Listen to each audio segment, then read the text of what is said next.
What's up, everybody? It is Casey with Two Worlds Podcast, and with me, as always, is the kin to my Ryu. It's Jake. How you doing, buddy? I'm good. How are you? Not too bad. I almost messed that up and said the Ryu to my kin, but I'm like, with those gorgeous blonde locks, he's got to be Ken. And also, fun fact, Ken is my favorite character in Street Fighter. Fun fact, I remembered. I'm really bad at Street Fighter. I I mean, love you're it, if but I remember right, you're better than me. ooh, that's not good. Yeah. Though I will say, I can like if I'm in Bison, I can spam his like little downward kick thing. It's the cheapest move, but it's the best move, Yeah, and you can just win all the yeah. time. He is a beefy boy and just hits everything with that kick. Yeah. I wish I were better at fighting games like that because they I are mean, fun. they are fun. It's like my whole thing is like I don't like playing online anyway. So it's like it's not that big of a deal, but the only downside for fighting games for me, it's like I don't want to spend $60 on a game that I'm going to play for like an hour and then probably quit forever because I beat the story mode with the character I liked. Yeah, I feel you.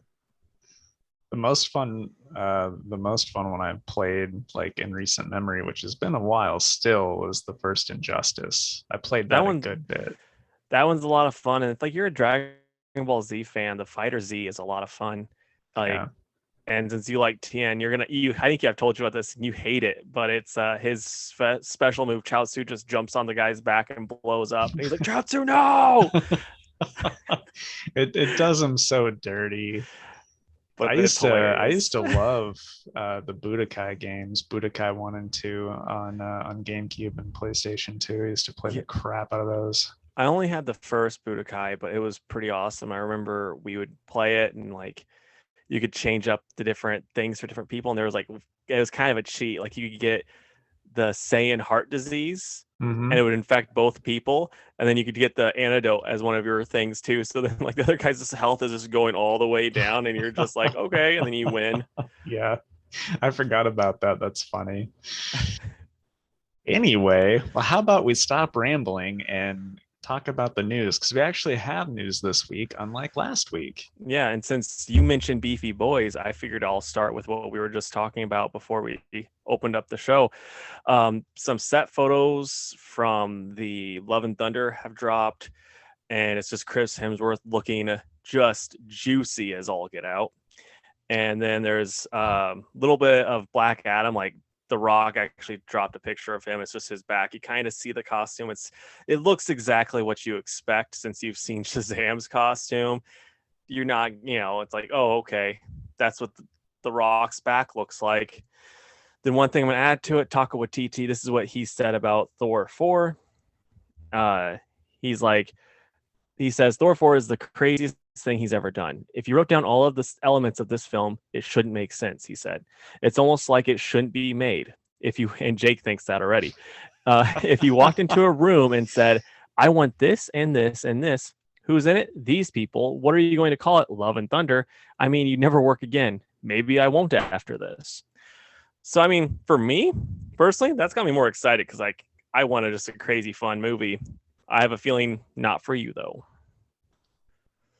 I mean, what can he do that's not already been done or ruined, you know? Yeah. I mean, at this point, obviously I'll go see it. I'm just along for the ride, and whatever stupid movie we get, I'll be like, yeah, that's what I was expecting. Yeah. I got you, man.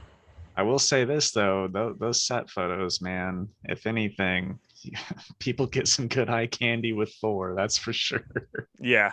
He looks pretty dang impressive for a Hollywood actor. That's one thing though. It's like the more into the fitness stuff that you get, and like you see like Chris Bumstead, Google him if you don't know who he is. And then you see like people like fawning over like Thor and Rock, and you go like, they don't look like bodybuilders. Compare him to Bumstead. Well, I don't know. I don't know much about bodybuilding and all that, and I know that you do and kind of follow that stuff, but Like the bodybuilder physique frightens me. See, okay, the regular, like the like the Mr. Olympia one, but Bumstead's classic, and that's like basically how they go like more like what Arnold looked like back in the day. So it's like the one that everyone wants to, like, for most people want to look like, but they're on way more PEDs than what you probably should be on. Man, it almost sounds like you shouldn't do those things. I mean, the way it sounds just from the people that do it, it's like they probably shouldn't. It sounds like a terrible, terrible idea. Like lots of body dysmorphia and all that fun stuff. All right, I'm gonna get my sad bit of news out of the way. Robson Roca passed away this week from complications of coronavirus. So rest in peace, Robson.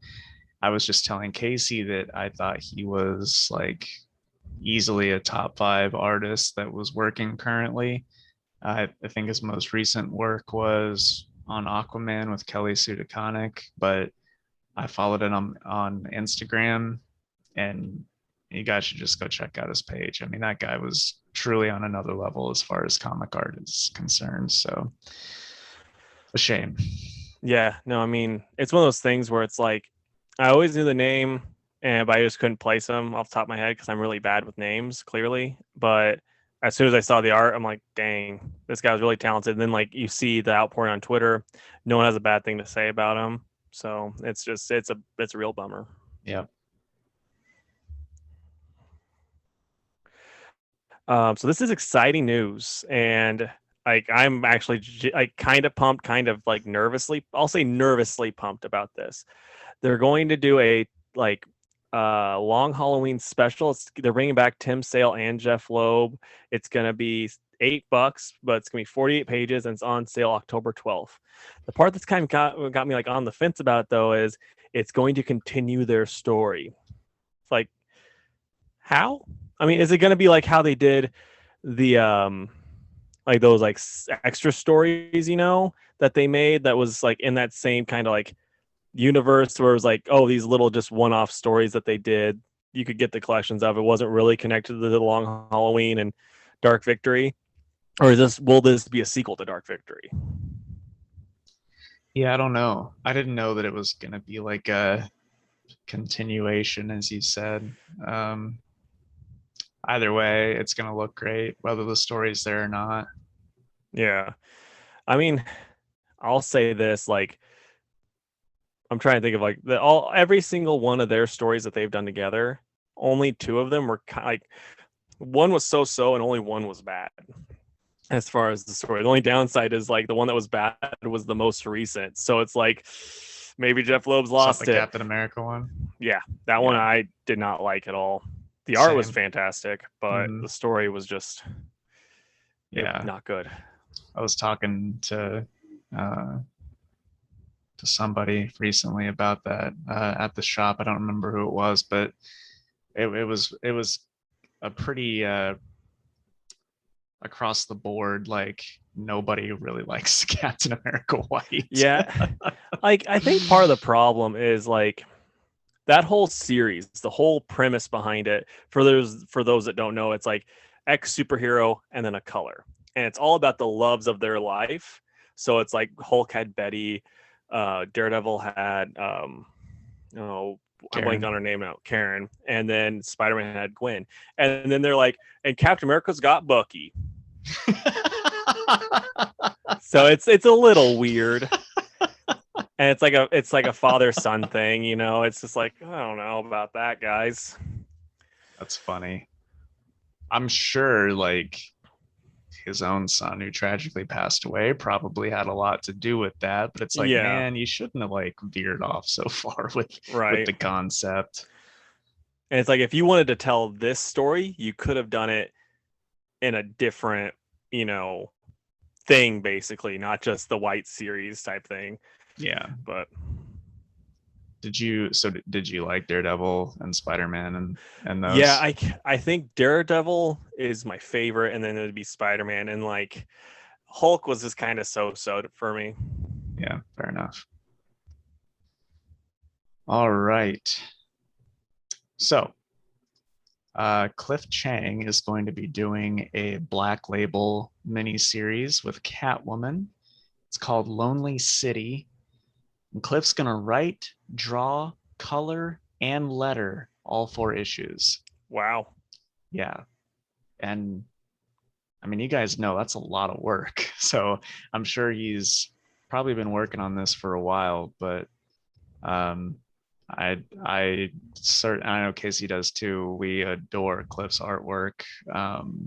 Hopefully the writing is there too, but I'll definitely be checking that out because here lately I'm kind of becoming a Catwoman fan thanks to Ram V. But I mean, you throw Cliff Chang on there, and why not? It's 4 issues. Let's see it. Yeah, it's like, I mean, I'll say this about Catwoman: love her or hate her, for the most part, she's gonna look cool. Cliff Chang, he's amazing. So it's like this is gonna be a one cool looking book. The story may be terrible, but it's gonna be cool looking. I have a feeling the story won't be terrible. So here's the bits that we know, and I'll just get your reaction. Or do you know already, or is this going I to be don't know. fresh? This is Okay. all gonna be fresh, man. The story takes place a decade after Batman, the Joker, Nightwing, and Jim Gordon were all killed, and Catwoman was sent to prison. The story will, she gets out of prison, and Harvey Dent is the mayor, and that's where the story picks up. That's that sounds like it could be neat. Mm-hmm. Really just depends on how all those guys died and stuff too. Well, But that's the thing. It's like, I'd almost want a mini series on each of those deaths. Like yeah, that would be big character moments for each of them. So, yeah. Unless they're all just like they were all just hanging out and they, got in a car accident together. yeah, I'd like to think that that wouldn't happen, but who knows? But anyway, we will look for that in October. So, All right, so I saw this on Twitter. DC's releasing an Aquaman and Green Arrow team up book, which is like we talked about weird, weird groupings. This is a weird grouping. It's gonna be called Deep Target, which is like a bad '90s movies like name. It's like, mm-hmm. yeah, we're gonna go see Deep Target tonight. It's gonna be pretty cool. But it's a 7-issue miniseries written by Brandon Thomas, and art is by Ronan Cliquette and Ulysses Areola, and it's set to release in October. So I think we're gonna be getting a lot of Aquaman in October. Yeah, I as soon as I heard that, I was like, it's literally like Green Arrow, Green Lantern. None, Mm-hmm. like neither of these books was selling well. They got canceled. Now they're a team up book. And somebody was like, this is weird. Like this is gonna bomb. And I was like, well, it could bomb, but it could also be the next Green Arrow, Green Lantern. What if it's really good? And they're like, the 7 issues did well. Now it's gonna be a thing. Could It's happen. just like it's just them teaming up to save the whales. People would read that though. I know. And it's in character for both of them, so it works. Yeah. All right. Another little bit here. Ahoy Comics announced this week that they were going to be going with Lunar for distribution. So that's another company that is away from Diamond. And, I say all the time on here how much I like Lunar. So I hope that it works out for them. I just placed an order for one of their books. Gosh, what was his name? He's like an older comedian. What's he look like? Um, it's Melville Snelson. Oh, I don't know that one. He was a 90s stand-up comic. He was known for being edgy, and now this is like, I guess, like kind of making fun of him for being a has-been sort of thing. Yeah. So I don't know. I mean, it could be fun.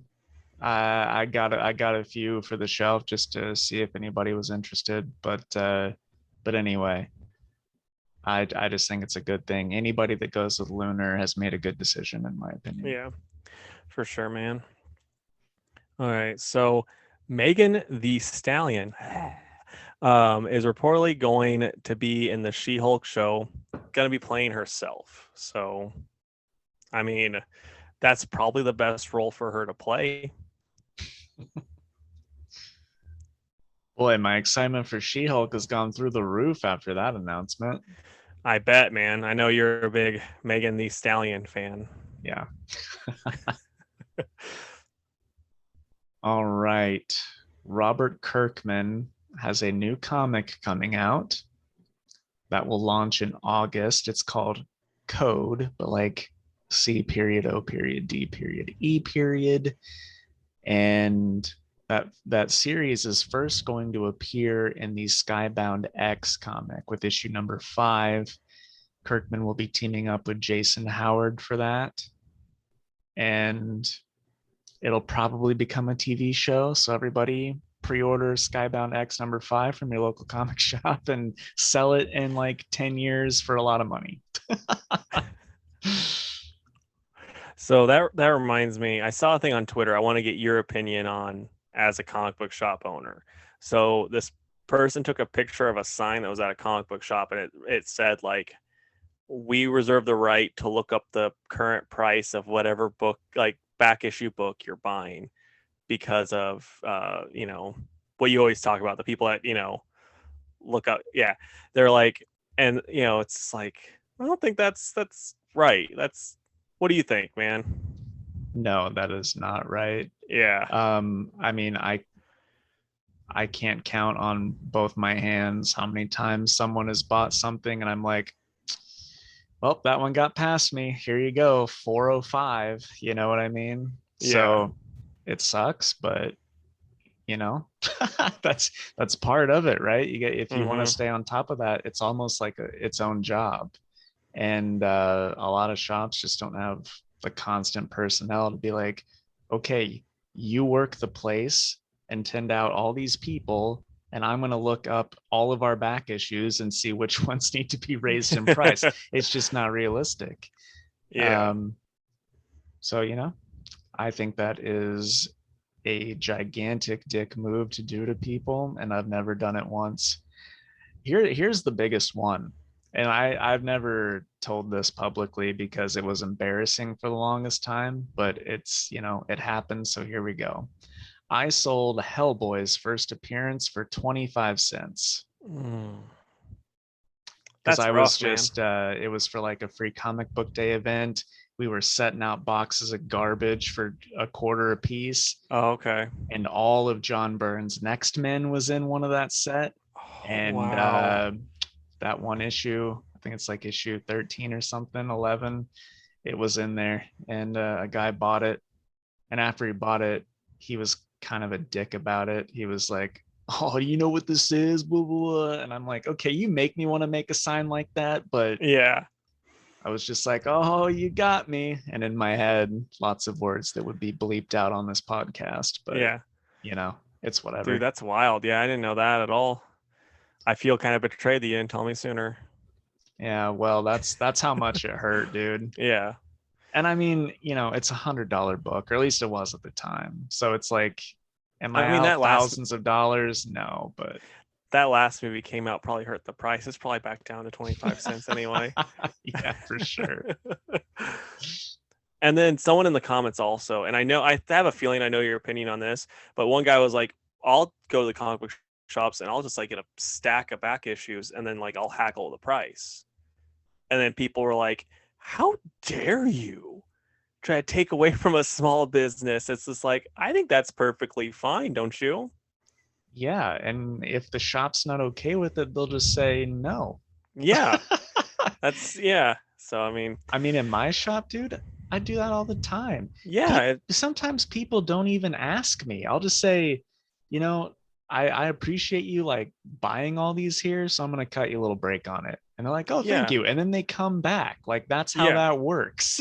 It's like, I mean, odds are you're not going to want like, I don't know, 50 back issues of The Simpsons. So it's good if you can sell them. If someone wants to, get like a 15% discount, it's not going to kill you. Oh, not at all. It's crazy that people are getting upset over that. Like, Now the people that try to do it buying 4 or 5 single issues, that's annoying because it's like, Yeah. dude, come on. But Yeah. if they're dropping over $100 or whatever, then why not? Yeah, exactly. That's what I was thinking. All right. So, we got a trailer for What If, and the release date, I don't know if that was already out, but it's going to be released August 11th. Got Chadwick Boseman's last Black Panther appearance, or not really Black Panther now. He's whatever Star Lord was. So yeah, Whatever Star Lord was, what do you mean? like the first movie where Star Lord is hanging out with Yondu and stuff. He's one of those. He's Star Lord's place this time. Like a Ravager or whatever? Ravager. Yeah, that was the name. Like, because Okay. that's that What If story, and then like they're really kind of like scraping the barrel though with some of these, because then there's another one. It's like, what if Killmonger saved Tony Stark? So like when the missile's about to blow up for Tony Stark, a hand grabs the missile and throws it in the air, and then it's Killmonger. It's like, what? I mean, what if? Yeah, that's crazy.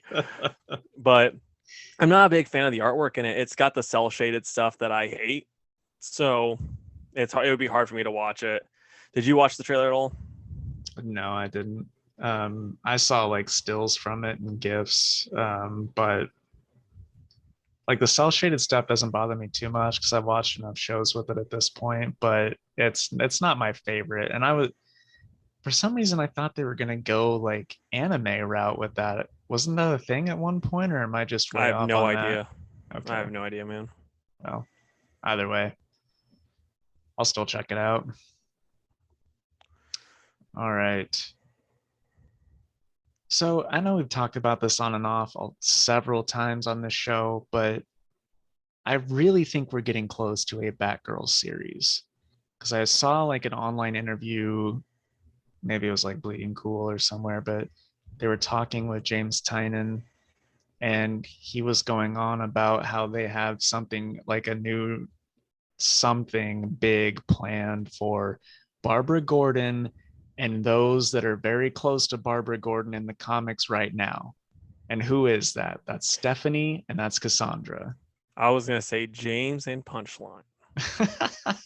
No. So I just keep thinking, man, we gotta get a Batgirl series Yeah, soon. Like by the end of the year. That's just probably my in thought. October. It sounds like everything's coming out in October, so I know, they'll come right? out with that. I really hope so though, man, because I really like anytime in it doesn't matter what DC comic, but Barbara's doing her thing as Oracle and she's awesome.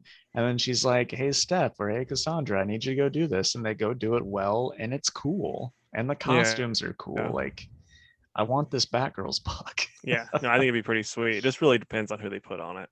Like that's for me. Well, yeah, I mean, it sounds like James wants to write it. So Yeah, I could see him like. I think he'd be too busy. I'm not gonna doubt him, but he's writing like 50 books right now. So I yeah. think the 51st book would put him over. Well, like Joker's gonna wrap up, right? So like, You you think know, so? well, it's set for a limited Yeah. amount anyway. So if Batgirls is what takes its place, then I'm all for it. Yeah, same man.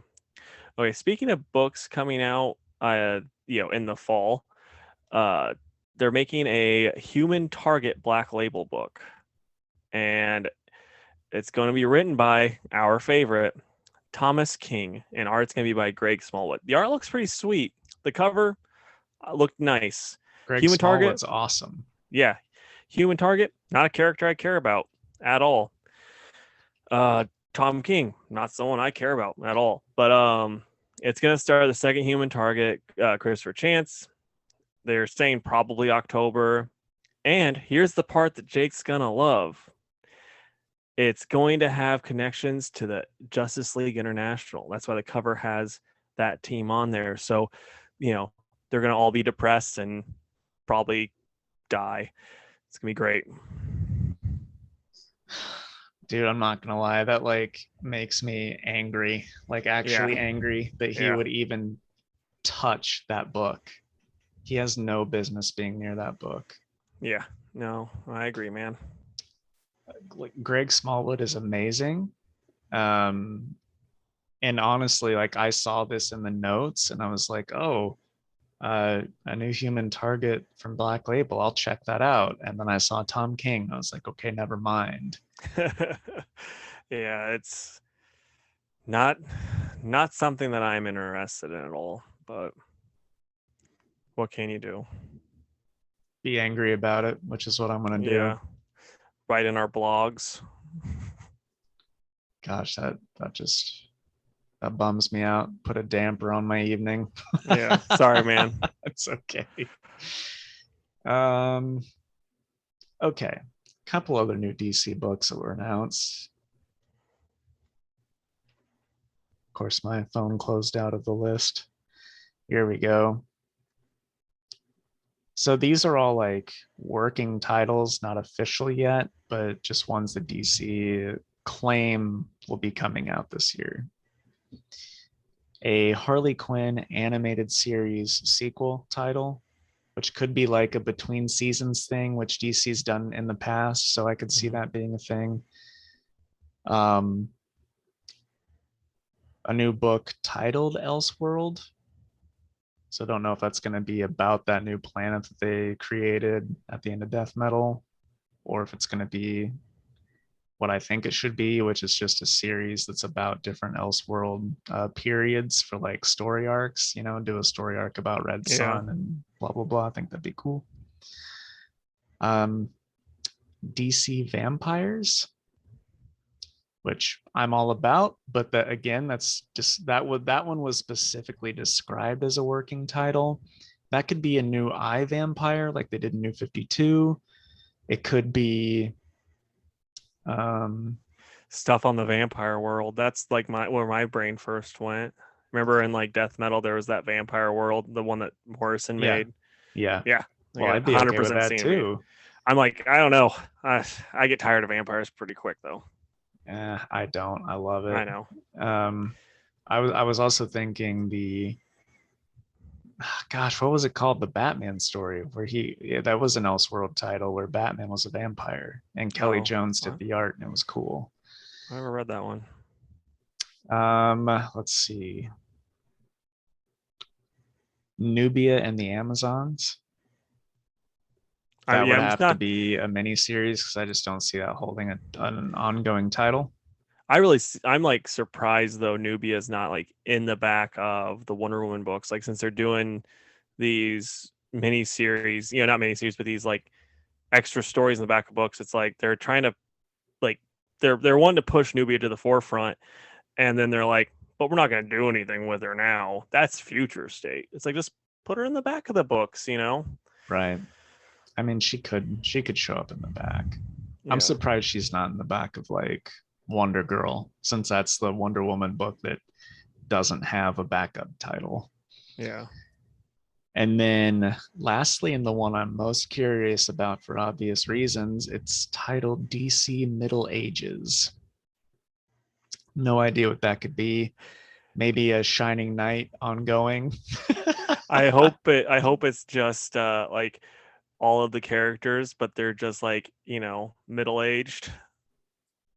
And you really like to take things that sound cool to me and ruin it. I mean, that sounds cool, don't you think? No, I don't. Oh, well, sorry. But we'll see if all of those make it or not. I don't know. Some of them sound cool. I think I should. I can't believe they didn't call me and ask me to write this Middle Ages book, but Yeah. Whatever. It'd been really funny since it was all working titles. If there was one where it's like, girls that have like a bat insignia on them. And I'm here like, gosh, why won't they just announce a Batgirl title?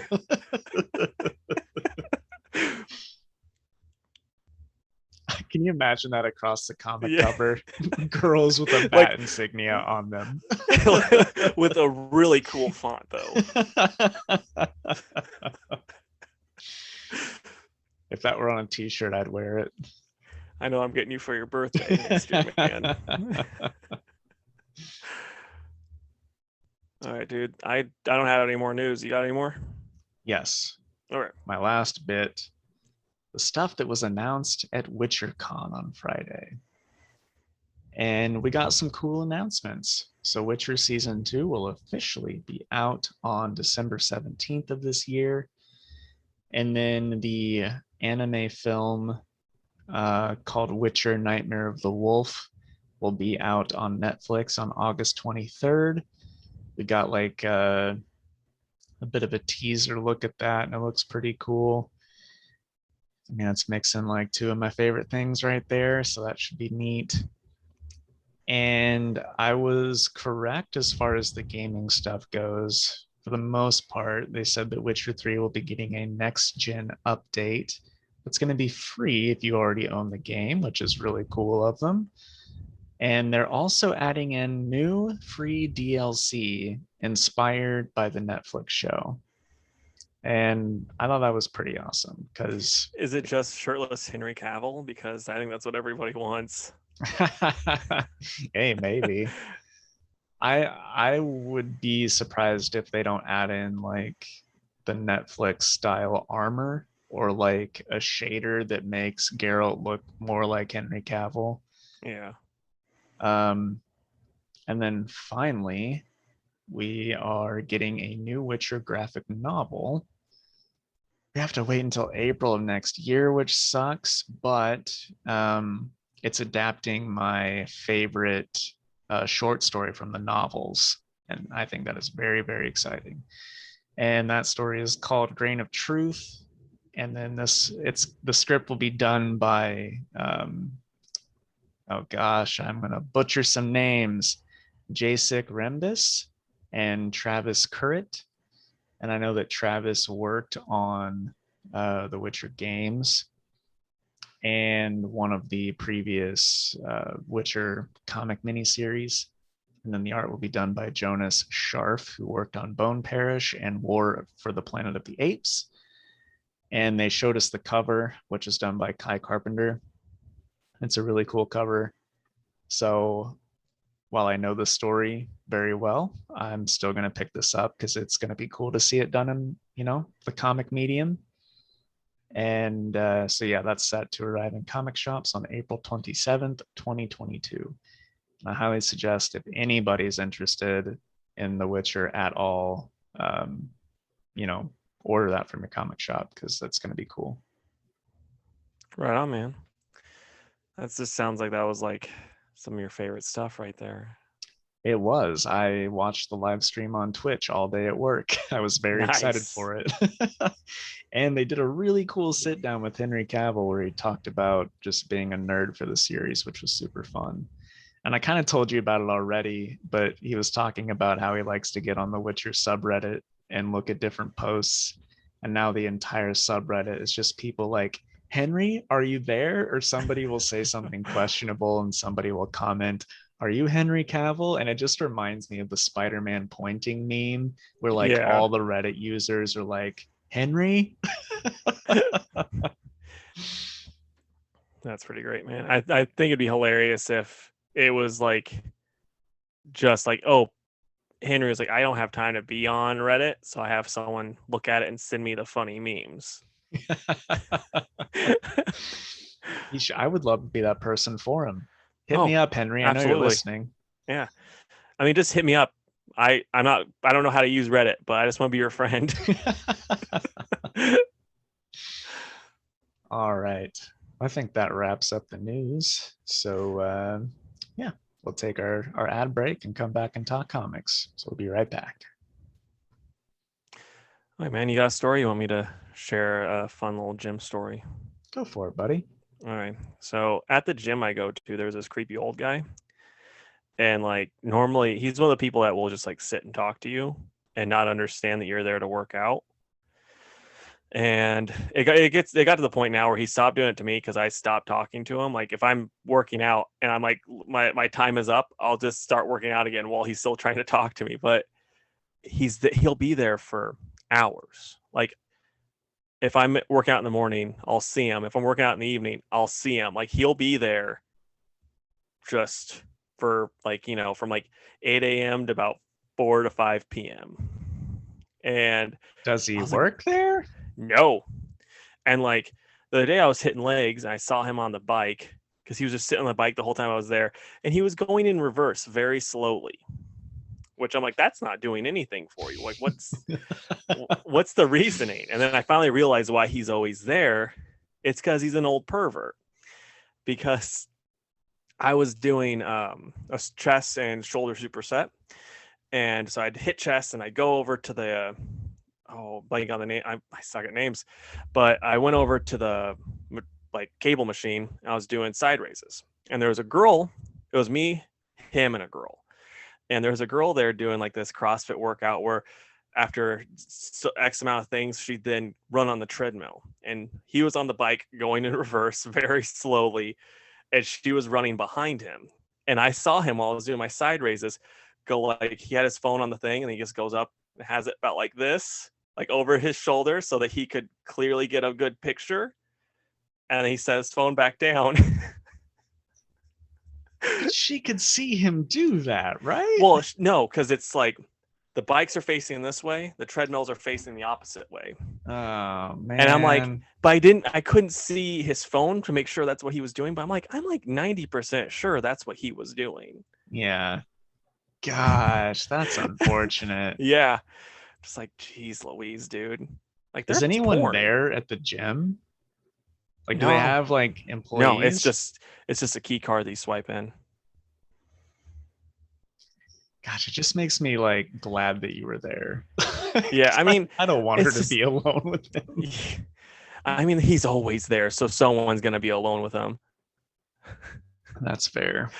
Yeah, but I'd like to think he does that to you too, though. I hope so. Look at that beefcake. All right. Welcome back. Thank you for listening to the ad, or if you're on YouTube, listening to Casey's exclusive story about a gym pervert. Go check it out. All right, Casey, which comics did you read this week? So I read The Immortal Hulk, Green Lantern, Crush and Lobo, The Trials of Ultraman. I hate the way they do the name, so it's really I should be saying Ultraman, The Trials of Ultraman, because they have like the double Ultramans. Yeah. Nocterra, Runaways, Ginny Zero, Wonder Girl, Batman, and The Good Asian. What about you, bud? I read Bounty Hunters, Hellboy and the BPRD, Red Sonja, Black, White, and Red, Suicide Squad, Justice League Infinity, Masters of the Universe Revelation, Wonder Girl, and Batman. Nice, man. It sounds like you read a lot this week. You were busy. I did read a lot, yeah. There was a lot of cool stuff out. Yeah. All right. Well, I hope you liked the stuff you read more than I did. I liked mine. But speaking of not liking stuff, The Immortal Hulk by Al Ewing. Just get it out of the way. Yeah, and Joe Bennett. That's how I read them. I always read this one first because I'm always going to be disappointed. And I mean, it wasn't very good. The writing just the characters just seem off to me, and like I hate the way She-Hulk is anymore. Like, she used to be one of my favorite characters, and now they're just like, now she's just a dumb Hulk. But she's not that stupid, guys. Don't worry. Like, we're still woke about it. She's still smart, but she's stupid. It's like, what?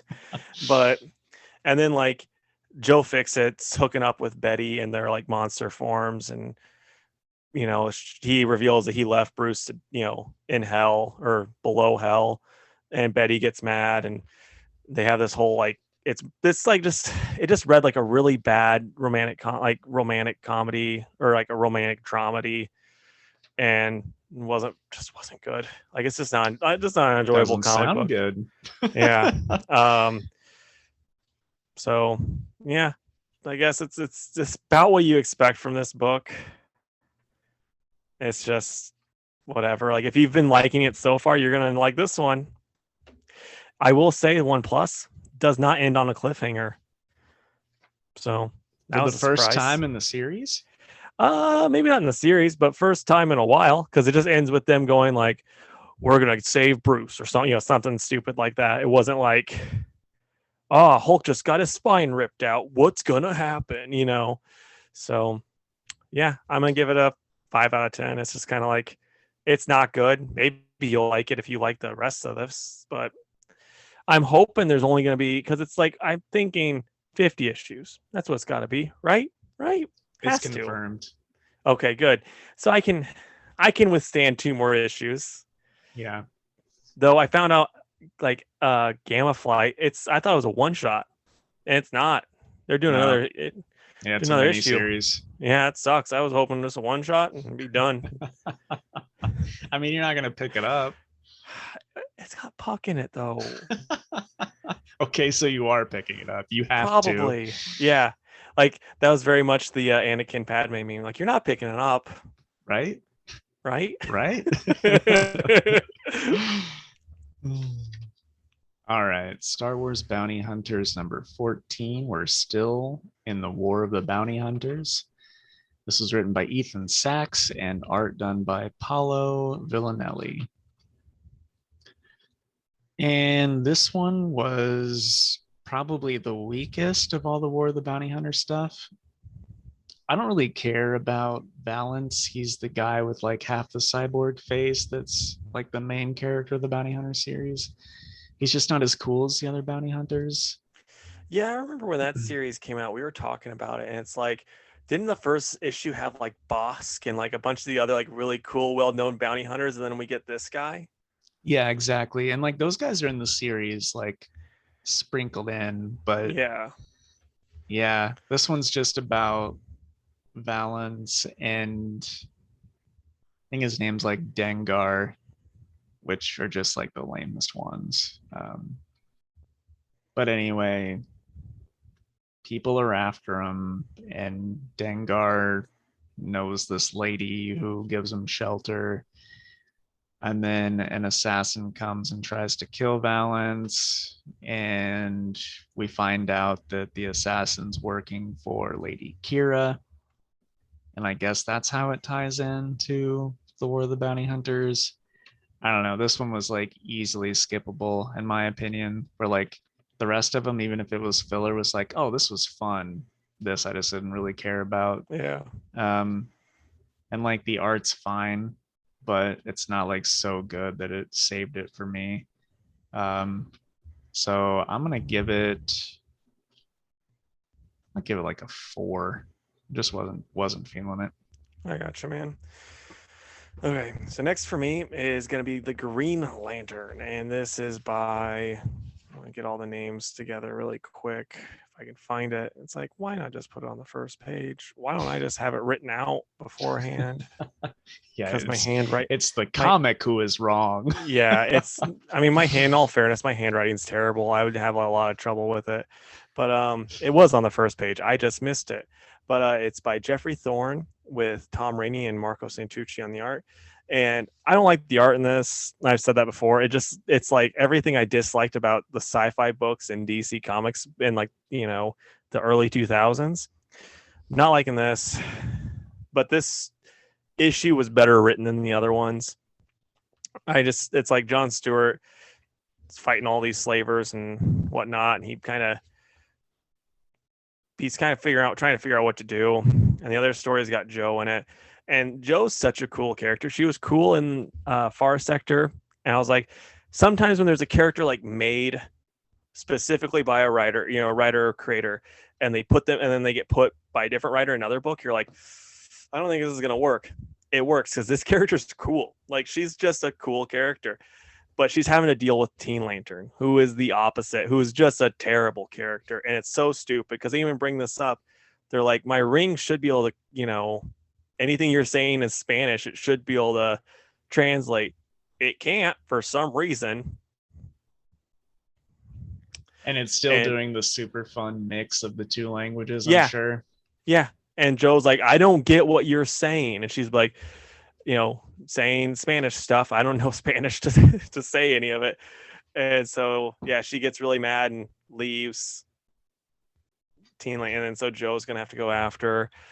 Like, my main thing about this series is it's like no one wants to read a John Stewart Green Lantern book where it's like, yeah, he's gonna get to kill a guy with a knife and not use a Green Lantern ring at all. It's like, no, we want him to do cool stuff with the ring. That's why you read Green Lantern. But other than that, this was actually a really good issue. Like I said, not the biggest fan of the art, but the story itself was really good. I'm gonna give it a 7 out of 10. I actually liked it. Maybe it was just because I read, the Hulk book before, and I just was like, man, my standards are low right now. Dude, I want to read it. I can't do Teen Lantern past the 2 issues that I read. Just couldn't do it. Yeah, no, that's totally fair. And like I said, the John Stewart stuff is not the best because it's like you're not getting what you want. Like you do want to have like the cool Green Lantern guy. Like and like Jo, she's cool in it. But you're just not getting much out of it that's like Green Lantern-y. Yeah. Have high hopes for the next arc. Maybe they'll be done with the Teen Lantern stuff. I mean, I hope they're done with that, and I hope they're done with the whole power battery exploding and taking all their power away. Yeah. All right. Next for me is Hellboy and the BPRD. And it's part 1 of a 2-part miniseries called The Secret of Chesbro House. And this is written by Mike Mignola and Christopher Golden with art by Sean McManus. And I loved seeing Sean McManus's name on this book because he did the 80s Dr. Fate series that I'm a huge fan of. And it was just kind of nice to see his work again. Yeah. But this issue is perfectly fine. It was a lot of build up and like explaining why the house is haunted, which I realize you have to do in a series. But, I enjoyed all of it that I read. It was just kind of like, okay, so all the good stuff's going to happen next issue. But yeah, it was a fine issue. I'll give it a 7 out of 10. There's nothing really to like explain. It's just your typical this dude is going to get this house because his dying mother is leaving him to it, but he only gets the house if the ghosts are dealt with. I don't know why that is, the stipulation, but it is. So Hellboy is called here to deal with it. And I just feel like one of the people that's here, either the son, his fiance, or the psychic that's here to like be the median for them all, like someone knows something more than what we get. So Yeah. I'm just kind of curious how it's going to wrap up, and I'm sure Hellboy will get to punch a ghost in the face or something because that's what he does. But yeah, I like it. I'll definitely read the second part, but it's just like a solid 7. Yeah. Dude, you've been getting more and more into Hellboy here lately. Like every time there's a Hellboy book, you're just like, yeah, I'm gonna check it out. Well, I didn't really know what Hellboy was about, but I love Monster Hunter type stories, man. Like it's why I love The Yeah. Witcher so much and like Van Helsing and stuff like that. So uh he's just a cool demon that does it. Yeah. And every once in a while he gets to punch Nazis in the face, which those other Yeah, two guys don't get to. absolutely. So it's Did you fun. ever see the flapjack thing or the pancake thing with Hellboy? I don't know. Okay, so like Google it later, but like the basic gist is it's when he's a kid, they're like, I made you pancakes. Like, I don't want pancakes. And he's like, oh, just try them. You'll like them. And he cuts it and tries, like, I do. And then like it goes to hell. And all the demons are like, oh no, he's lost. And they're like, what? Like, he's had pancakes. He'll never come back to us. And they're like, no. That's really funny. Yeah. Like I said, look up the actual, comic when you get the chance, because like it's just like 2 pages, but it's so dang funny. All right, so next for me, it's Crush and Lobo #2, and this is by Tamaki with, where's the art at? We got it up here. It's a cup of coffee. and it's Amike Nalupan. And then the cover art is Amanda Connor. Cover, fantastic. Just gotta give her props for that. And the main art, it's pretty good. It's just not as good. The main problem with this series, too, though, that I have, it's like Tamaki's very much trying to write Crush like Deadpool. And I don't know if that's how Crush was before, but it's like, oh, I'm breaking the fourth wall, talking to you because I know this is a comic book and all that type of stuff. And it's like, you don't have to do that. I don't know. That's just a little boring to me. But it goes through Crush, like her old girlfriend, like how they met and stuff, and it's mostly all Crush stuff. And then at the very end, she gets to finally see Lobo. So like, we're getting a little bit of Lobo at the very end of a book that he's, the title of. So maybe the third issue, he'll be like a main part of it, I hope. But it's fine. It's kind of fun, but I don't know. We don't need another Deadpool knockoff personality wise. That's just, No, we were not finally a thing. getting Harley away from that, right? Yeah. So I'm gonna give it probably 6 out of 10. It's like I said, it's a fine book, and it is way better than Immortal Hulk. When I gave that a 5 out of 10, it's just kind of like I'm done grading that book because it's like it's the same every time. I'm not a fan, but with this is like it's fine. The art's good, but I don't know, the humor and all that type of stuff, and then like it's going like 5 different ways. They don't quite know what they're doing, it seems, but yeah, it's fine. All right. Next, I'll do Red Sonja, Black, White, and Red. I guess Dynamite was like, well, everyone else is doing it. Why don't we do Yeah, it too? right. So this has 3 short stories in it. And those are The Sorcerer of Shangara by Mark Russell, Bob Q, and Hassan Atsmane El How. Sorry. The Hunted by Amanda Dibert, Kat Staggs, and Hassan. And Seeing Red by Kurt Busiek, Benjamin Dewey, and Simon Boland. The stories are fun. They're short and sweet. Red Sonja is just a sword and sorcery character. It's very much like any Conan book ever, except the 2 characters are interchangeable. O'Brien. Yes, O'Brien. Okay. But the art's really good in these. I really like everything is black and white except for her hair and blood.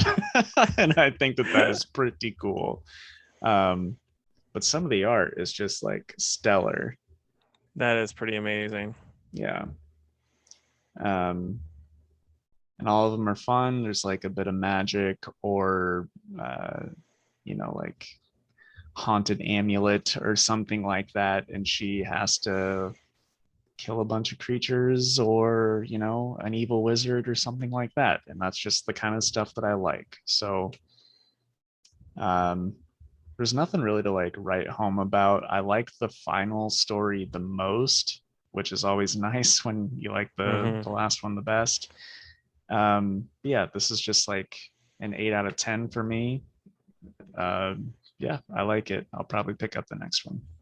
Now, have you read a lot of Red Sonja? No, I haven't read very much at all. The stuff I've read the most of have been crossovers. Okay. I would like to get like a compendium of her Marvel years, because I guess that was the most like those old Conan books where it's just like really good sword and sorcery Yeah. stories. And I'm sure that she was probably just a ruthless BA lady back then. So Now, one question. Didn't Gale write her for a while? And didn't like because that was supposed to be a pretty good run, right? Or am I lying? I don't know if it's supposed to be good or not. I assume it is. The thing about Red Sonja is that she doesn't just get a series, she gets like a trillion miniseries. I gotcha. I think she's up to like her 9th series. If this was Marvel, they'd or no, if it was DC, they'd combine all those miniseries and be like, "This is her 100th issue" or whatever. Oh, I know, right? I'm surprised they haven't yet, but so yeah, it's really hard to like keep track of, and I don't think like chronological order matters too much. It's just like, oh, I like this creative team. I'm going to read this series. Yeah, I got you, man. All right, so next up for me is Ultraman: The Trials of Ultraman, and this is by Kyle Higgins and Matt Groom with Francisco Mana on the art. This art, I love the art in it. The story itself is kind of still just kind of so, but we get some like some Juris at the end. Like that's my main problem is like you're if you're like me, you're buying this to see Ultraman duke it out with monsters. You're not really caring about what, you know, weird stuff this scientist is doing. And they're like, it seems like Kyle Higgins and Matt Grimm are like, no, this is why they're here. They don't really care about seeing these Ultraman fight a monster. We'll maybe sprinkle that in every once in a while. So it's like that's a little bit of a letdown, but yeah, the next issue we're gonna get Jiris versus like a robot Jiris versus Ultraman versus another monster. And I don't know much about Ultraman monsters, but I know Jiris because he is the one that they took Godzilla's one of the old Godzilla costumes and added like the fin around his head and then like tossed some green paint on him. And so yeah, like here I'll show you because that's just what he looks like now. If they get a good picture, I'll try to. All right. Yeah, you can kind of see it here. There's a lot better like of the actual suit itself. Right. But yeah, it's just Godzilla. And so yeah, that's fun. This series is fun though. It's like I'm excited for the next one because you're gonna get a three-way fight. So I'm gonna give this a 7 out of 10.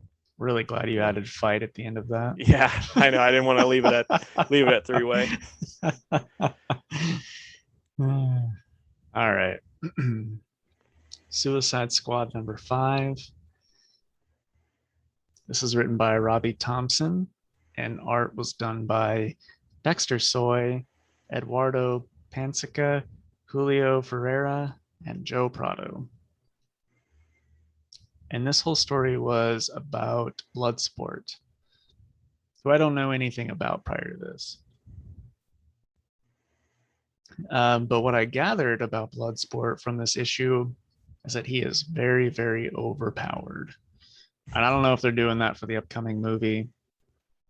But, when Bloodsport's little trailer thing came out, everybody made a big deal that he put Superman in the hospital, right? From shooting him. You remember that?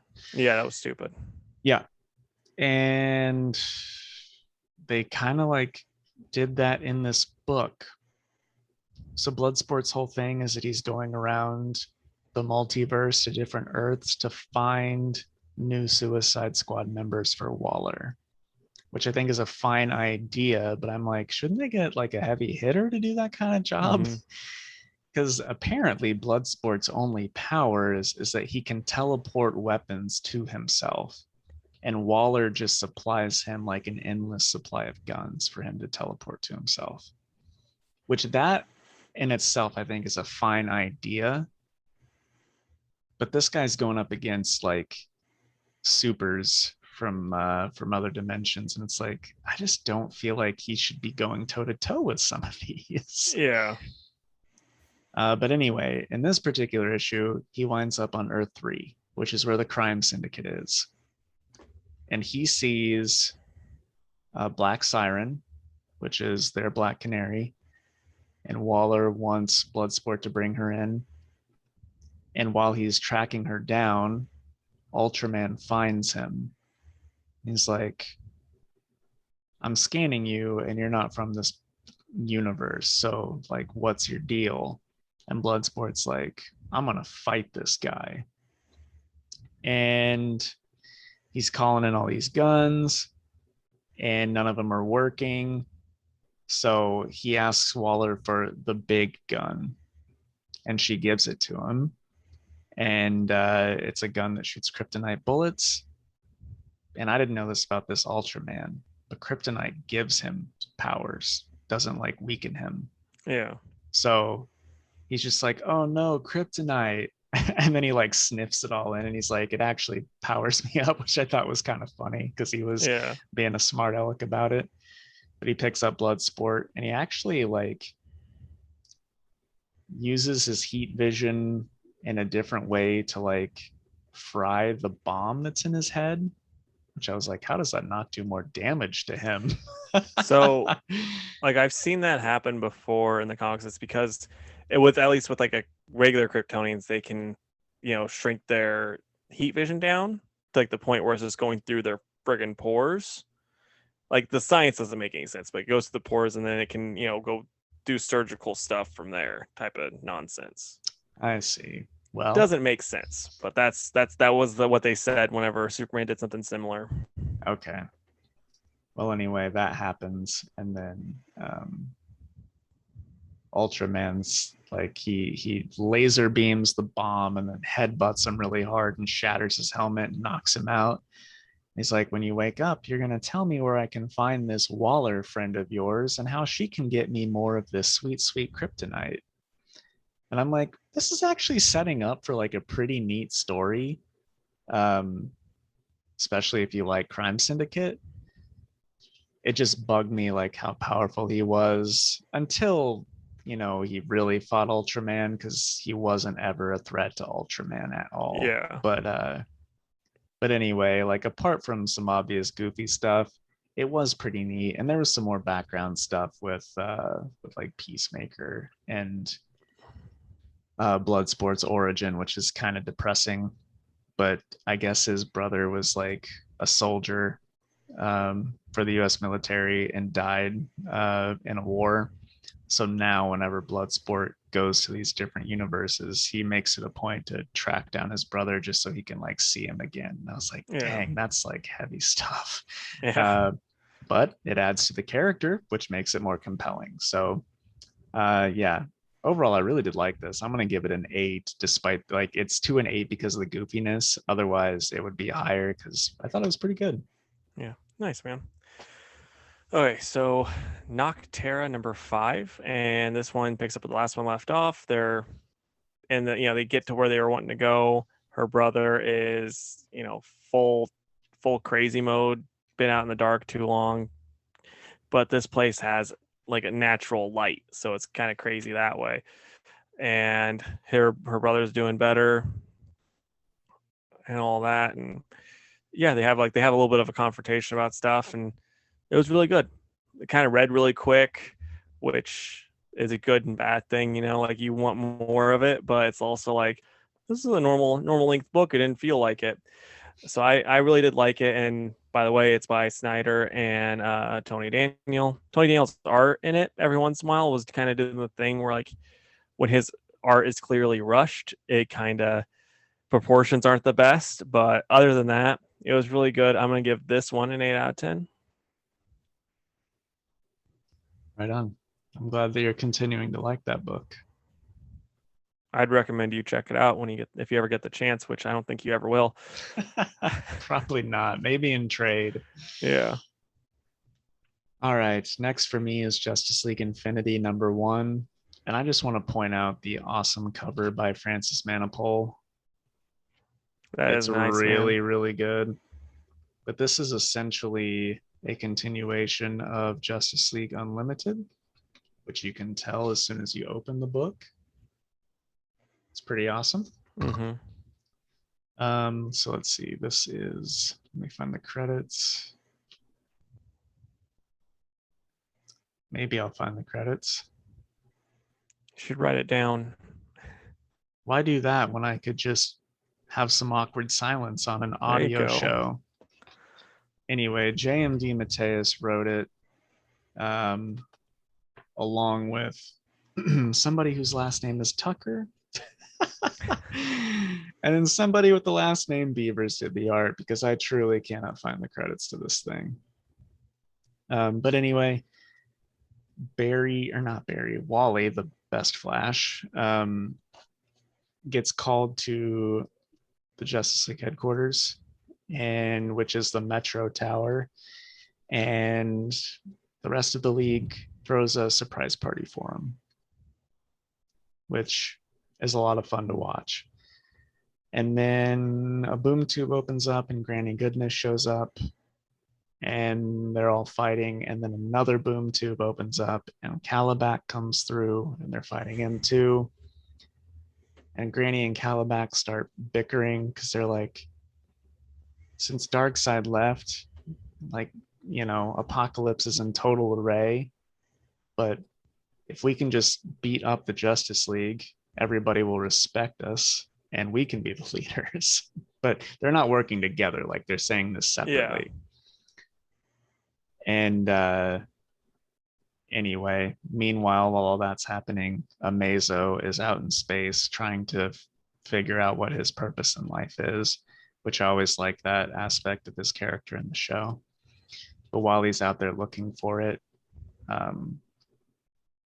we don't know what it is yet, but he like finds this place and breaks a mirror or some sort of barrier, and some like evil multiverse energy comes out of it and turns Superman into that evil Superman from that one like feature episode, if you Oh remember yeah. that. Mm-hmm. And next it says, where is Superman? So I don't know if we're going to get a lot of like heroes being replaced by their evil counterparts or whatever, but either way, Justice League Unlimited still is one of my favorite cartoons, and it's cool to see it continue in this comic form because it looks just like it did in the show. And Casey knows J.M. DeMatteis is one of my favorite writers, so I really appreciate the dialogue. And his style of writing is perfect for this sort of thing.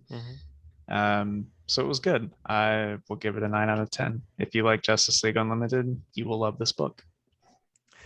I'm just curious because I saw this and I didn't end up getting it because I was like, I remember when that Batman The Adventure Continues comes out, or he came out, and you and me both were like all about it, and then we just slowly stopped caring. I'm like, I wonder if that's how this is gonna be.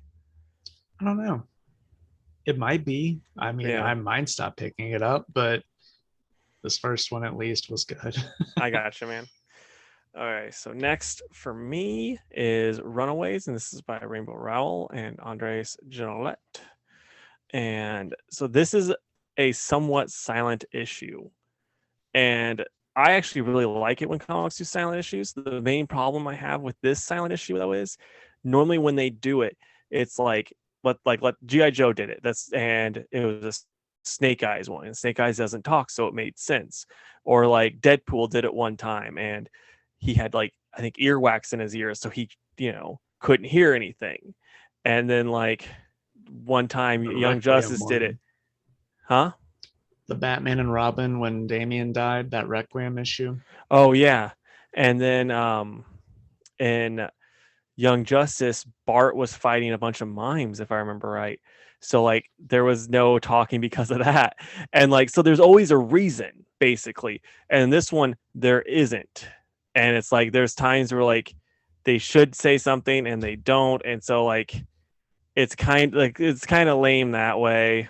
I wasn't super hot on that, which is too bad. And then like at the end, there's a bunch of talking. So it's like, why do this? But it's like it was kind of lame that way. This book should be better. That's another thing too. Like I hold this in like a higher regard as a book, and it just didn't live up to that for me. So for that, I'm gonna give it a 3 out of 10. Wow. That is unfortunate. Okay, Masters of the Universe Revelation, #1. The story is by Kevin Smith and Rob David. The script is done by Tim Sheridan, and art is done by Mindy Lee. So this is a prequel comic to Kevin Smith's new Masters of the Universe anime that's coming out on Netflix. And I like He-Man, so I picked it up. And also, Stefan Sejic did the cover, and would you just look at it? I mean, it's That ridiculous. is fantastic. So, yeah, it was pretty neat. Basically, some creature comes in and attacks King Randor, and the sorceress sends He-Man through this like interdimensional door to find out about its origin, because she keeps saying that He-Man's sword has attacked this creature once before, because he was not the first He-Man. And so it's like some time travel stuff. We see what happened in the past and how He-Man came to be and He-Man's sword came to be, which is pretty cool. And King Grayskull had to like make this shady deal with Skeletor to get some like evil ore so that another sword could be made and then fused together to form the He-Man sword. So that whole thing was pretty neat because Skeletor looks awesome. But yeah, once that sword is made from both the good and bad ores, it can then cut this creature that attacked King Randor on both planes of existence, because that's how the creature can travel, like back and forth between planes. And it's very hard to kill. But anyway, we find out all that background info. He-Man comes back and he's like, this creature didn't poison King Randor. He's got a psychic hold on it. So they get one of the tentacles from this creature, and the sorceress puts it in a cage and confines it with her magic, and it regenerates from the tentacle to its full self again. And the sorceress is going to study it to find out how they can help King Randor. They find out it's being controlled by someone. And who's controlling it, Casey? Skeletor. Yes, Skeletor. We find that out on the last page. And he's like, get it. I'm trying to picture like the Skeletor voice. It's like, get it back. And his sorceress is like, I can't, because their sorceress magic is clouding the creature's mind. And he's like, He-Man can wait. Now get it back. And that's my best Skeletor. I'm sorry. No, dude, I like it. Anyway, so yeah, we'll see. Skeletor is mind controlling this creature that can travel between two planes of existence to kill He-Man and King Randor. That's the short of it. And I'm kind of here for it. It's cool. It was cool to see King Grayskull and previous He-Mans, and the art is pretty awesome. Like, here's the interior. Nice, dude. Yeah.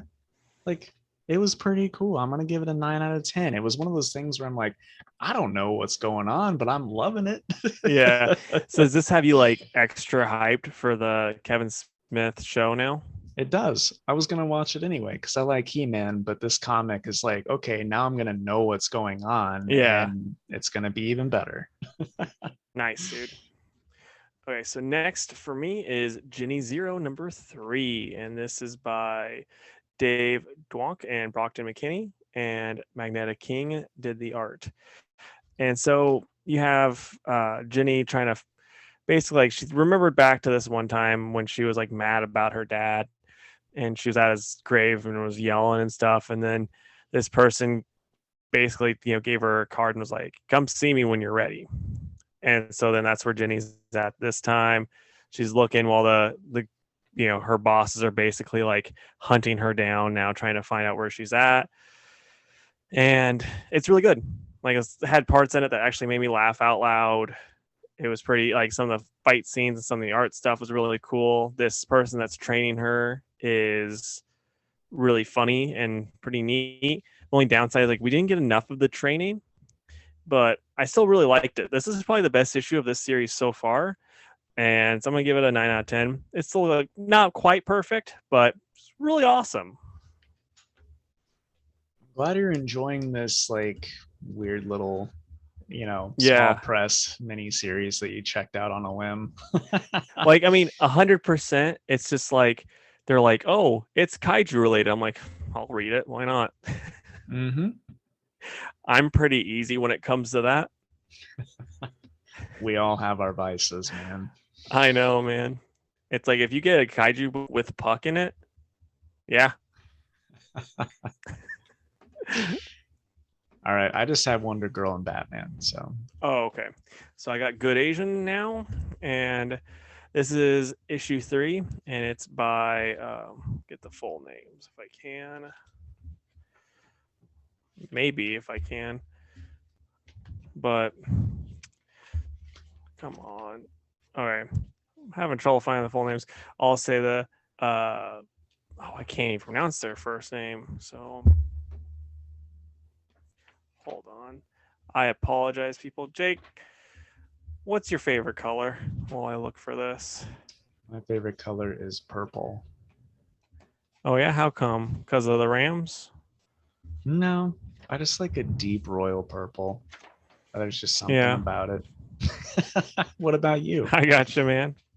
I mean, I don't know. It changes all the time for me. Maybe because I'm not the best at seeing some of the colors, but it's like blue or red or green.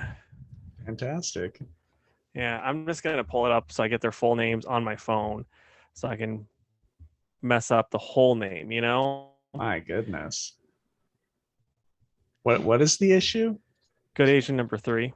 I'm pulling it up. I got it. Maybe there it is, and it's gonna be like 2 hours of me just looking for it. I My swear. goodness, the writer is points. Porn sack. Grow up, Jake. You were laughing too. I'm laughing at you.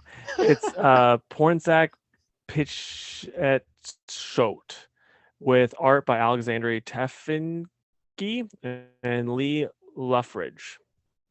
It's really good. Like this Perfect. series is a really good series. This is the weakest issue though so far. Like I think the other two were both 10s. This one, it's the character that we follow. Like it's still the same main guy, but we're kind of going through a different person's perspective, and she kind of sees how he acts, and she likes him at first, and then kind of towards the end doesn't. It's a really good issue though, really interesting. Like if you're not reading this book, you really should. It's really, really, really good. Like I said, this is probably the weakest issue, and it's still gonna be a 9 out of 10. It's such a good series. If you like detective stuff, if you're like, I hate detectives, this is a terrible recommendation from Casey. You're not gonna like it. But if you like detective stories, read this. All right. How do you want to do the last two? You just want to do Wonder Girl and then end with Batman? Sure, that sounds good to me. All right, man. So we got Wonder Girl first, and it's by Joelle Jones, and then Andrea Mello helped her on the art, and Jordi Belair was on colors. What did you think? Dude, I'm loving this book for real. Yep. The art is insane. The story is pretty dang cool, but it's like even the parts of the story that I'm kind of like, the art just makes it look great. So it doesn't really matter that much. Yeah, I agree. Like the whole first part of the book is like a really cool mythology story. Right. And it shows how she gets the little weapon rope thing that she uses. Yeah. But no, this is fantastic. Like I was talking to a couple customers this week, and I was like, man, it's felt like more than a month since we got the first issue. Like it's felt like a long time. But it's like, well, probably because Joelle Jones is making this masterpiece, and it takes a little bit longer. Yeah, no, I agree. And my one worry, and you can say, Casey, you're crazy to worry about this, but I have a feeling they're going to kill current Wonder Girl off, blonde Wonder Girl. Yeah, see, they certainly could. That would be a shame because I'm just like, let them just have. We have like 8,000 Green Lanterns. We can have 2 Wonder Girls. or you could just be like, oh, she's not going to be called Wonder Girl anymore. She'll be, just like how Don Troy's Troya. It'll be like Sandy because her last name is Sandsmark. Oh gosh. But yeah, I think this is cool. I don't really care too much about Artemis and Cassie like trying to find her. It's like I'm sure that that's going to be important later, but right now I'm just liking Yara on her little mythology eat pray love in South America. Now, see, like I really do like that though, because like in that first issue where they're talking like all the gods and everyone's like worried about this girl, and so it's like yeah, it makes sense that they're sending like like some of their top tier people to go after her.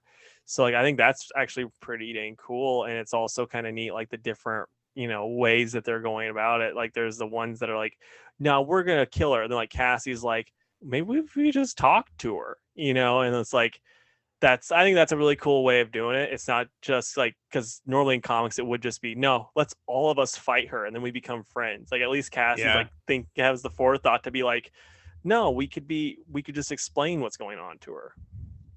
And I'm sure that that's what will happen when we get to that point, because we know Yeah. Artemis is going to punch first, ask questions later. Oh yeah. Um, but yeah, then then we got the end there with was it Eros or is it the other one? Yeah. I think. Yeah, Eros. And his little Cupid arrow pricks himself, and it looks like he's gonna have a thing for Yara, which let's be honest, who wouldn't have a thing for Yara? she Right. is she is so gorgeously drawn. I love it. But man, I absolutely love this. There really wasn't anything that I was like, oh, this really kind of like takes me out of it. This is a 10 out of 10 Yeah. for me. Yes. 10 out of 10 for me too. And one thing we forgot to say was the part when those Amazons try to attack her on the plane and she like one shots one of them and then just like accidentally like destroys the plane with the other. Yeah, I know, right? That was pretty fun. It was fun. And she's like, you know, hunky Brazilian guy. Like, I'm normally not this crazy. And he's like, Yeah. yeah, okay, can we just not die? It's really cool. I like that it ties into the future state stuff, but like it makes sense. Whereas in some of Mm-hmm. these other books, it's like, why'd you do it like that? Like here, we got little bits and pieces, but it's all coming together nicely. Yeah. So yeah, loving this book. Same. All right. And finally, Batman number 110. And this is written by James Tynion IV and art by Jorge Jimenez. Casey, I will now ask you your thoughts on this. I wasn't hot on this issue. I really didn't like it too much. What about you, man? Yeah, I felt like filler. Yeah. Like a lot of filler. And it's just so stupid to me. Okay. So in Batman and Robin, the movie, there's a part when Poison Ivy is, I think she's like, she says something along the lines of like, I'm gonna say the same thing to you that I said to Mrs. Freeze when I pulled the plug or something like that. So Batman records that, spoiler alert, and shows Mr. Freeze. And then in this, the bad guy tells Batman, yeah, we did it. We killed everybody. We blew everything up and blah, blah, blah. And then it's like, Batman doesn't have a tape recorder on him right now. Why couldn't he? Normally, or they're watching everything he does. Like he could record that. Here's and I hate to defend this because I also think that's lame, but Barbara could not talk to him while he was in this building because of some sort of like jam or blackout. Maybe it was just throwing off everything in his suit. I don't know. I guess it's just, I don't know. It just seems like a really lame cop out. And then like, I don't know. I think this character's really lame. And then when that issue, when everyone died, like I think it was the Infinite Frontier Zero, when everyone died in Arkham, this was the good, like he was the good cop. Like he got injured saving people. He was actually being awesome. And then now they're like, no, he's terrible. This whole time you thought that this guy was gonna be pretty cool. No, he was the worst of all of them. And it's like, that's some stupid retconning. That at least show that, like, have him like being running away from the explosions and not trying to save people. Don't try to make him like a cool character, like a good person, and then just be like, No, he's bad. Yeah, it was way more compelling when he was a good guy working for these bad people, and there could have been some internal conflict, and now there's no chance for that. Yeah. And also, why is Batman having such a hard time fighting him? Like, he's fought, like, okay, cybernetic implants, so what? Yeah, it's like cybernetic implants, and then it's also like they even say like, "Oh, I'm surprised that he's gonna even last against Batman." He's kicking Batman's butt too, and it's like, oh, he can predict his movements. Like it was like that whole Iron Man type thing where it's like, oh, he's seen his moves, so he can predict them next. But still, like Batman's beat better before, So like, it was just pretty lame to me. And then we have more of those one people, The Molly and Insanity all of her Collective. friends. Yeah. Yeah, and I can't be bothered to care about them. So yeah, I don't know. I wasn't hot on it. Visually, as always, it is amazing. Yeah, it's incredible that way. I like I it was so stupid, but when Ghostmaker's like, wait a second, those explosions are in Morse code. This Yeah, is that was something this is something Batman so and I dumb. learned from our master. I was like, okay. But then like it's some of the visually like the best stuff in the book. It's like, man, Yeah, this I looks like so to cool, think but that is so stupid. we learned from Samuel Morris's cousin. He liked explosions. Like what? So see, guys, as much as Casey and I love this book, we can still tell you when it's dumb. We're Yeah, not always like, oh, Batman's always amazing, because that's not always the case. yeah, Um, but yeah, I love the art. Um, I'm kind of just ready for the Simon Saint stuff to be over. I'm way more interested in the Scarecrow stuff that he hasn't really got to touch on yet. yeah. I have a feeling we're going to be getting more and more of the Simon Saint stuff, and I hate that. Yeah, we'll see. But yeah, then the backup story about Ghostmaker that was written by Tynan and art was done by Ricardo Lopez Ortiz. And I thought that was really awesome. I really like these Ghostmaker backups, and I didn't think I would. What did you think of it? Again, this one just fell flat for me. Like my favorite part is the bad guy's name, and that's about that's about it. Yeah. But whatever. What'd you like about it, man? Well, first of all, the art. Huge fan of the art, even though I always compare it to Riley Rossmo, but there's just something about it that I really like. Um, but Instigator's neat. And while I think it's kind of cliche how Instigator got his attention, I do think it's cool that Ghostmaker shows up for the right reason. And then he's like, you killed all those innocent people to get my attention. And I'm going to make you wish you hadn't have done that. And then he takes off all the armor like Instigator wants and just beats the hell out of them. And I don't know, it was just something about the justice that was served that I'm Yeah. like, all right, I'm rooting for him right now. But yeah, overall, I will give this issue with the Ghostmaker stuff included, I'll say 7. So yeah, that's where I'm at with it. You're a lot nicer than me. I'm giving it a 4 out of 10. I wasn't, like I said, wasn't hot on it at all. Okay. And what are you excited for next week? So what I am excited for is gonna be Justice League Last Ride. That's been great so far. So that should be more greatness. And Thor, because we had talked about this off air. I'm like, when is the next issue? It feels like that came out months and months ago. So it's neat that we're finally getting more of that. And then I'll say uh Detective Comics. What about you, man? Um, Probably Joker, Wonder Woman, and Helm Greycastle. Those are probably it for me.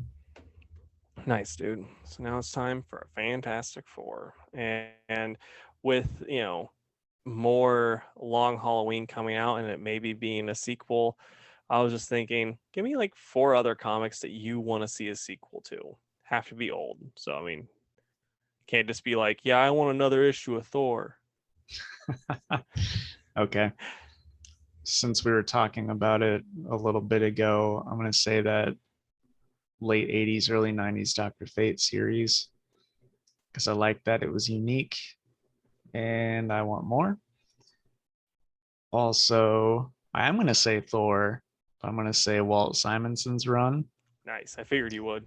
Yeah, that is the absolute definitive Thor. And like anything that's brought up now in Thor comics or movies, chances are Walt did it and he did it way better. um, Justice League International. I don't want it done by Tom King. That's for darn sure. But Keith Giffen and JM DeMatteis. That book, it's so funny because it was at a time where I was still like exploring what I like was gonna get into as far as comics were. And I was telling Casey some of the characters that I liked and that were my favorite. I was like, yeah, Martian Manhunter and Dr. Fate, Mr. Miracle and Big Barda, Booster and Beetle. And Casey's like, all those people are in the same team book, right? It's like, what? So anyway, definitely more of that. And then Northlanders, which was a Vertigo, I guess just DC title is what you'd call it now. Um, I know Brian Wood is a scumbag person, but that guy knows how to write Viking comics, and Northlanders is the best one by far. I just absolutely demolished those 4 like omnibuses that he did. And man, I would just love to have some more of that. Right on, man. Your turn. So for me, I'd say more Thunderstrike because Thunderstrike's awesome.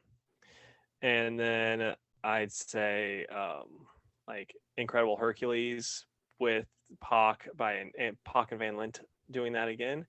No one else except for them and Bob Layton can really write Hercules correctly, in my opinion. At least that's how it's being shown. And then Doctor Strange, The Oath, like another one of those by Brian K. Vaughan, because that's an insanely good book. You should read it. And lastly, some more James Robinson Starman.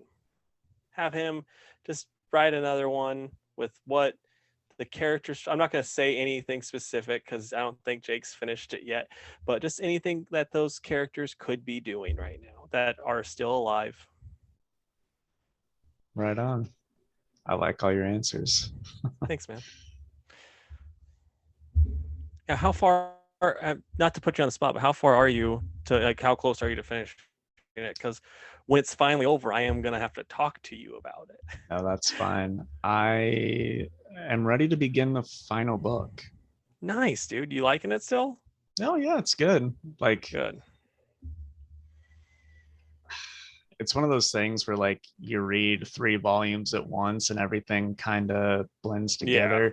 And we had already talked about it. Like I didn't love all the space stuff as much as you did or as much as the stuff that came before it, but um, I'm looking forward to how it wraps up. So Yeah. all right. Well, I think that's the end of the episode, right? I think so, man.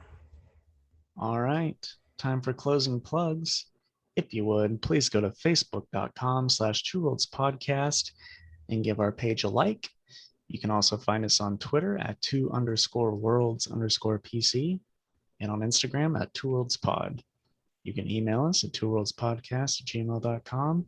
You can also find us on YouTube. If you'd please subscribe to us there, turn on notifications. And with the way Jake laughed at the Good Asian writer's name, comment Jake is a child in the comments. And please review us 5 stars wherever you're listening to this. If you haven't already, we would appreciate it. And we would love to stay in chat, but we got to work on our Hadoukens and our, uppercuts. Bye, guys. Bye.